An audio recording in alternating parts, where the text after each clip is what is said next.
Good evening.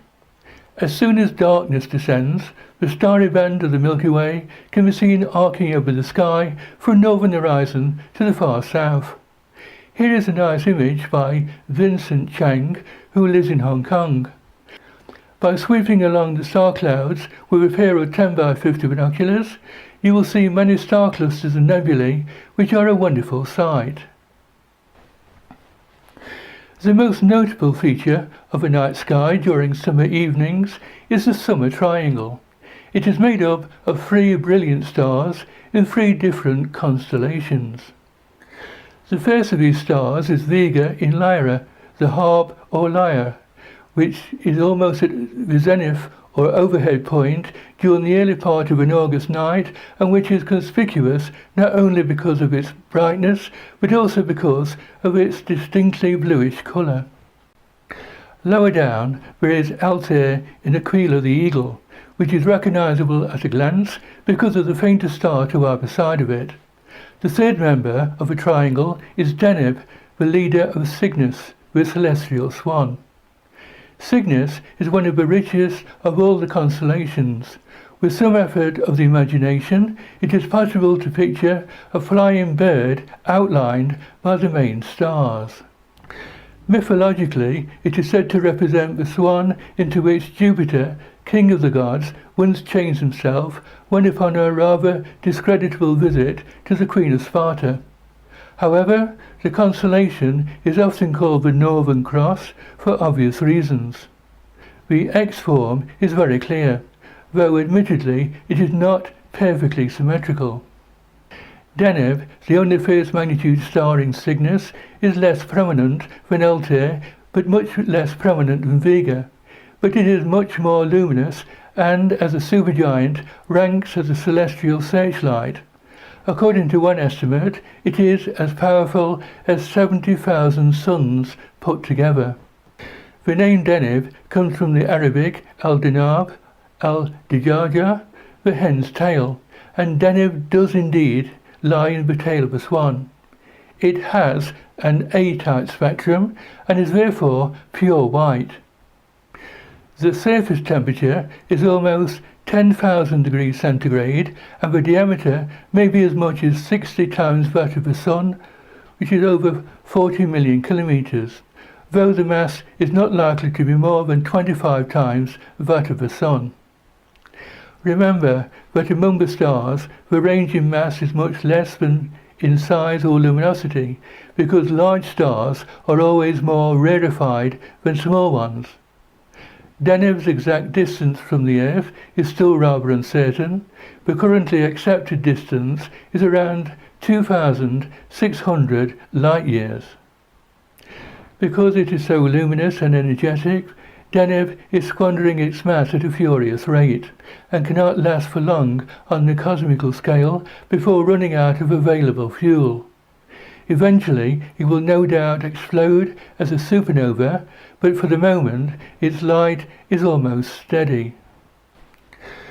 Not far from Deneb in the sky is a faint star known by its catalogue number 61 Cygni, since it was the 61st star in the constellation listed by the first astronomer royal, John Flamsteed, in the 17th century. It lies close to Taur Cygni. Its position is the right ascension 21 hours 7 minutes, declination plus 38 degrees 45 minutes. It is a wide easy double. The magnitude of the two components are 5.2 and 6.0. The orbital period is 678 years. The present separation is over 30 seconds of arc, so that almost any telescope will split the pair. Both components are feeble red dwarfs, and even the brighter member has less than 1/10 the luminosity of the Sun. Again, appearances are misleading, because while Deneb is so remote and so powerful, 61 Cygni is both near and feeble. It has its place in history because it was the first star beyond the Sun to have its distance measured. The individual or proper motions of the stars are very slight. Very few stars have proper motions of more than 1 second of arc per year, but 61 Cygni moves over 4 seconds of arc annually and has been nicknamed the Flying Star. The fact that 61 Cygni is a wide binary and moves so quickly led the German astronomer Friedrich Bessel to believe that it must be close. He set out to measure its distance using the method of parallax in 1838. The principle is straightforward enough and can be demonstrated by a simple experiment. Shut one eye and hold up a finger at arm's length and line the finger up with a distant object such as a tree. Now, open your first eye and shut your second. The finger will no longer be aligned with the tree. It will show an angular shift or parallax because you are observing it from a slightly different direction. Your eyes are not in the same place. If the parallax is known, and also the distance between your eyes, it is a matter of plain mathematics to work out the distance between the finger and your face. For measuring star distances, a much longer baseline is needed, and Bessel used the diameter of the Earth's orbit around the Sun, which was known to be 300 million kilometers. He measured the position of 61 Cygni against a background of presumably more remote stars, and then remeasured it 6 months later, when the Earth had moved around to the other side of its orbit. He found a definite parallax and was able to work out that 61 Cygni must be approximately 11 light years from the Earth. This was a great achievement, particularly since photography had scarcely begun, and all the work had to be carried out visually at the eye end of a telescope. Nowadays, many stars have had their parallax shifts measured, though beyond distances of a few hundred light years, their displacements become so small that they are swamped by inevitable errors in observation. 61 Cygni is also notable because the system may contain at least one body which is too non-massive to be a star and therefore may well be a planet. We cannot see it and we cannot detect it only by its gravitational effect upon the visible star around which it presumably moves, but we are fairly sure that it's there. Albario, or Beta Cygni, is a very different kind of double star. It is the faintest of the 5 members of a cross, shining at magnitude plus 3.3, and is further away from the centre of the pattern so that it spoils the symmetry.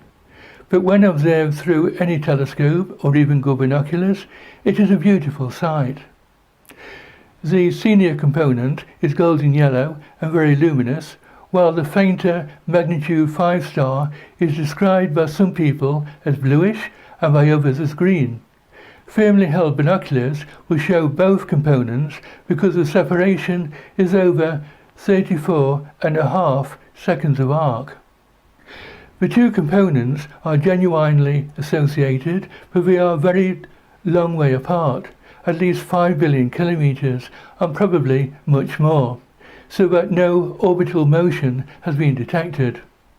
The distance from us is thought to be 450 light years. Cygnus is very rich in variable stars, which brighten and fade over definite periods instead of shining steadily. One of these is Chi Cygni, which is a strong emitter of infrared radiation. It is an unstable star, much more advanced in its evolution than our Sun. When at its best, it is an easy naked eye object.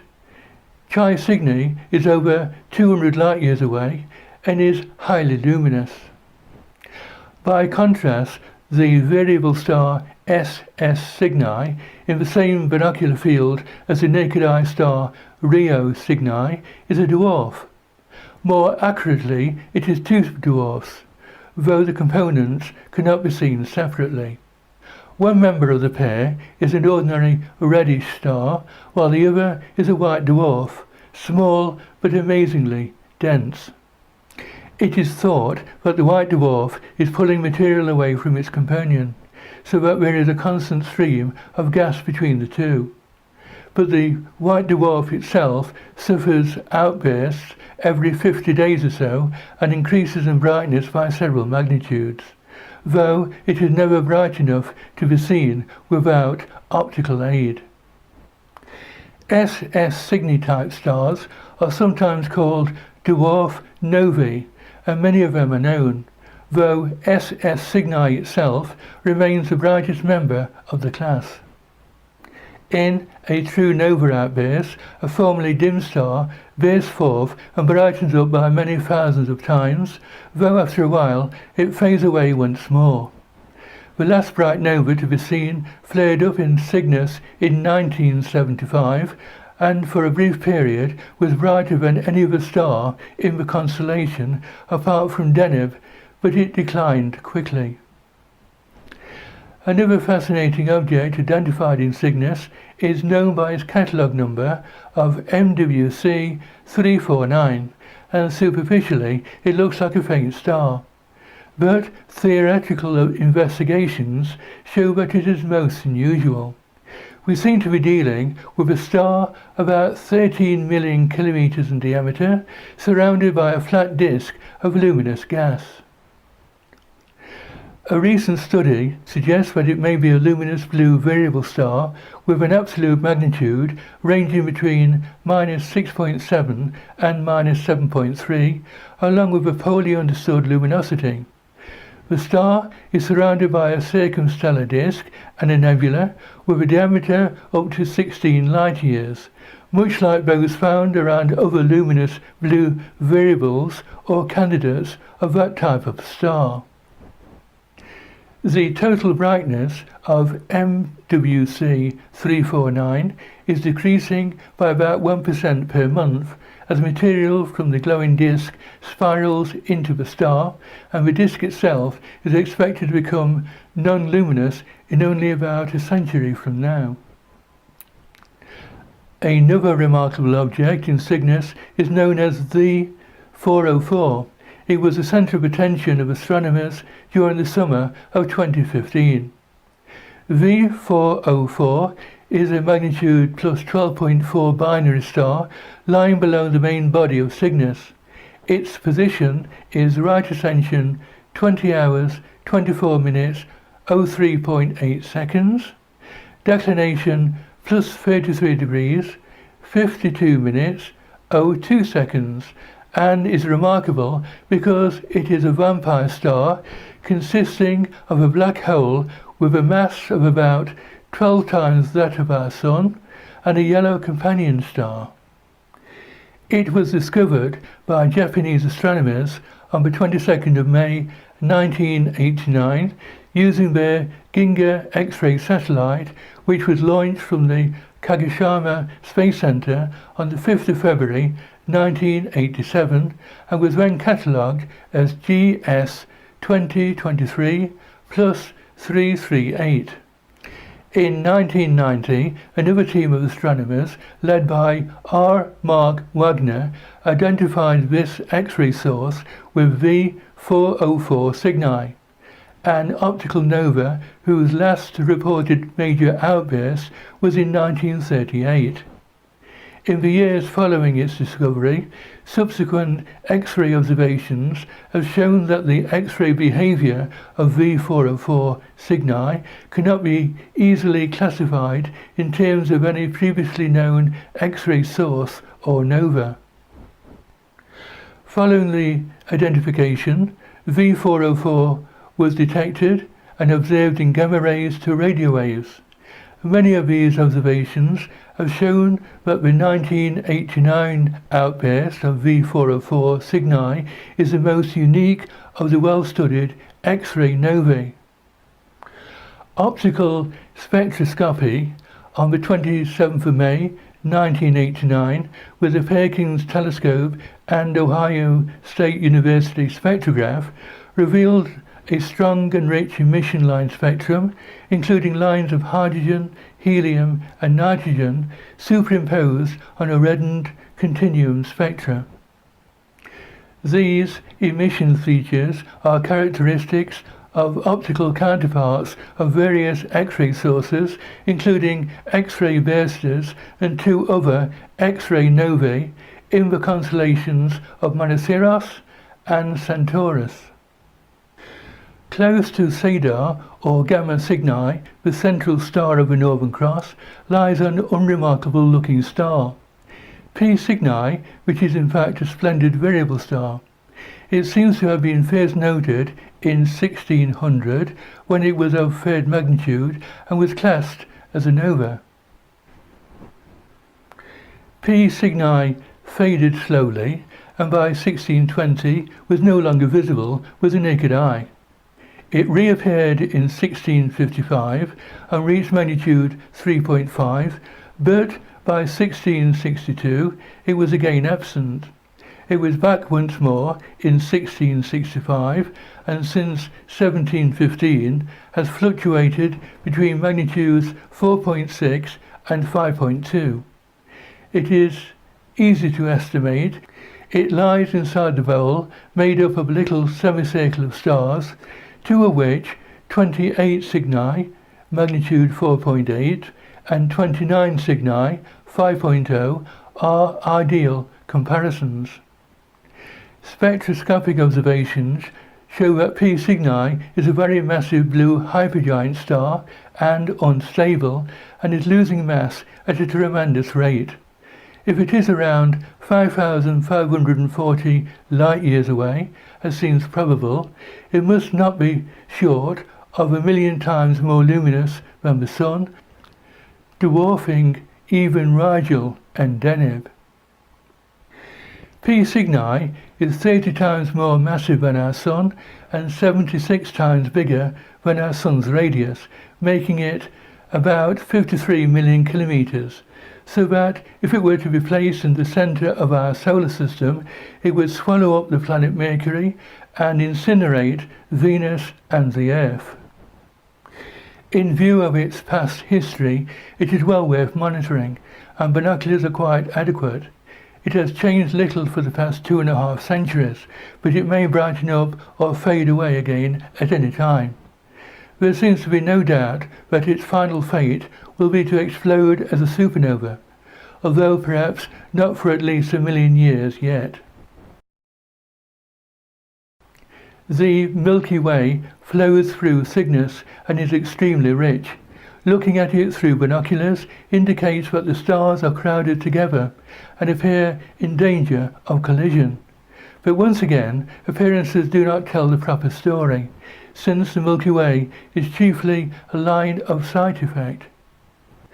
The galaxy is flattened, and when we look along the main plane, we see many stars in much the same direction. Even in the most thickly populated parts of the galaxy, the stars are still so widely separated that direct collisions can hardly ever happen. Sweeping around with binoculars also shows dark patches which are almost starless. These are produced by dust clouds which betray their presence by blotting out the light of the stars beyond. These dark rifts in the Cygnus area of the Milky Way are the most prominent in the whole of the northern hemisphere of the sky and are a good example of dark nebulae. In astronomical photographs, the Cygnus region is rich in nebulosity. In some nebulae, the feeble dust and gas is lit up by the light of a nearby bright star. The star producing the illumination is not hot enough to make the nebulosity shine by its own light, and the result is a pure reflection nebulae. A good example of a reflection nebulae is the North American nebula, NGC 7000, which lies within 3 degrees of Deneb. It is visible with the naked eye as a brighter part of the Milky Way, but binoculars bring out its form, and with a wide-field eyepiece on a telescope, it is a splendid sight. It is a huge cloud of dust and gas, mixed in with stars. It earns its nickname because its shape is uncannily like that of the North American continent. The distance from us is thought to be about 1,600 light-years. This is the same distance of Deneb, and in fact the nebula is no more than about 70 light-years from Deneb. This makes it very likely that Deneb is the chief source of illumination. Remember that it is exceptionally powerful, so that its influence is marked over a very wide range. Not surprisingly, the nebula is a favourite target for astrophotographers, and amateur pictures can be truly impressive. The real diameter cannot be less than 50 light-years. If a nebula is illuminated by a very hot star, it can be excited to self-luminosity and is therefore known as an emission nebula. A nebula region which is excited to luminosity in this way is called an H2 region, since hydrogen is the most abundant element in the universe. This image by Terry Hancock shows the star-forming region known as the Pelican Nebula, IC 5070, which is an H2 region associated with the North American Nebula. The gaseous contortions of this emission nebula bear a resemblance to a pelican, giving rise to its name. The pelican is often studied by astronomers because it has a particularly active mix of star formation and evolving gas clouds. The light from young energetic stars is slowly transforming cold gas to hot and causing an ionization front gradually to advance outwards. Particularly dense filaments of cold gas are seen to still remain, and among these are found two jets. Millions of years from now, this nebula might no longer be known as a pelican, as the balance and placement of stars and gas will leave something that appears completely different. This image of NGC 6888 by Vincent Chang shows another good example, which is also known as the Crescent Nebula. This is an emission nebula in the constellation Cygnus, about 5,000 light-years away. It is formed by the fast stellar wind from the Wolf-Rayet star WR136 colliding with and energizing the slower-moving wind ejected by the star when it became a red giant around 500,000 years ago. The result of the collision is a shell and two shock waves, one moving outwards and one moving inward. The inward moving shock wave heats the stellar wind to X-ray emitting temperatures. The Crescent Nebula is rather faint, located about 2 degrees southwest of the star Cedar. The term planetary nebula is misleading, since we have nothing to do with planets and are the result of a supernova, in which a star has come to the end of its lifespan and explodes, sending a ring of dust and gas expanding outwards, rather like a smoke ring. One example is the Veil Nebula, which is a cloud of heated ionized gas and dust in the constellation Cygnus. These images of the nebula were taken by Doug German, Jeff Johnson, Terry Hancock and Tom Pickett. The Veil Nebula lies midway between the stars Epsilon and Zeta Cygni in the southern wing of the Swan. It constitutes the visible portion of the Cygnus loop, a large but relatively faint supernova remnant. The source supernova exploded some 5,000 to 8,000 years ago, and the remnants have since expanded to cover an area roughly 3 degrees in diameter. Finally, look out for the open cluster Messier 39 directly in front of Deneb, which contains several stars shining at magnitude plus 5.5. It is a lovely sight in binoculars, while a low-power eyepiece brings out the detail nicely. Cygnus, then, is a constellation which is full of interest and which contains a wide variety of fascinating objects. It is so far north that it is on view from England for much of the year, while observers living in the far south, such as the Philippines or Hong Kong, can see the constellation. Anyone who owns a telescope or a pair of binoculars can have endless enjoyment by exploring the Swan in the Sky. That is all we have time for this month. If you are interested in photographing the night sky, I recommend Astrophotography magazine, which is full of nice photographs and tips to get you started taking deep sky images. Please visit the website at amateurastrophotography.net. And if you like this program, please share it with your friends and members of your local astronomical society. Until we come back next month, good evening.